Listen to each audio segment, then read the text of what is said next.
SAE might actually end up playing for Japan in the U20 World Cup. Not only that, SAE admits he wants to get revenge on Bunny Iglesias, basically confirming that Bunny is the reason everything has happened and why he plays midfielder. And homie is not messing around. First, he tells Barotsuda he only wants to play in the knockout round because if Blue Lock can't do it themselves, then there's no point for him to join. Until he gets a change of heart and says he has a score to settle. And apparently admits he will use Blue Lock as a stepping stone because he has a dream to achieve. Now, we're still waiting on official translations, or at least translations in general, for this leak to determine whether or not he's referring to the knockout round or playing at the very beginning of the U20 World Cup. You may be asking, how is this even possible? Apparently, Barotsuda made a deal with Ego saying, you have your 23 players, but I get an extra 3 players to put on the team, as all U20 World Cup teams have a max of 26 players. Before SAE is even put into the conversation, he goes to NAGI asking for him to do it. But not for the goodwill of NAGI, but instead to have NAGI be a mole in the Blue Lock program, proving Ego's ideals wrong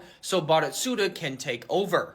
NAGI straight up refuses. And this gets Barotsuda pretty pissed off. And the best part about all of this is NAGI agrees with what everything Ego said about him and Blue Lock. So all of the NAGI fans that were wishing on the downfall of Ego, your homeboy is literally agreeing with the dude that you disagree with. I can't wait for all y'all to lose your minds over that. Argue with it all you want. You are wrong. And then it isn't until SAE calls where Barotsuda is like, oh, you could play for us. To where then Barotsuda is given notice, I believe by SAE, that Nigeria, England, France, and Japan will be a part of Group A in the U20 World Cup, with France being the biggest powerhouse out of all of them, as it's most likely confirmed that Loki and Charles will be playing for that team. As for Nigeria and England, we'll know about England in the next chapter or the chapter after it when Isagi goes to England to watch Manshine and Liverpool end up playing, or at least Livers in this case. Nigeria though, I have no idea. I see Nigeria getting knocked out first. But this chapter was not at all what I was expecting. NAGI is still yet to confirm whether or not he's going to join Barotsuda's 3 players, but I do believe that SAE will end up joining Barotsuda's team. And as for that last player, I don't know who it's going to be, but I can't wait to hear the Nishioka agendas come back up. Same thing with the Kira and the Igagori agendas. That's going to suck. But that 3rd player will probably play some sort of importance, and I'm almost certain it's probably going to be Igagori. Mangaka's favorite person, everyone's coming back. You know, it's great. It's fantastic.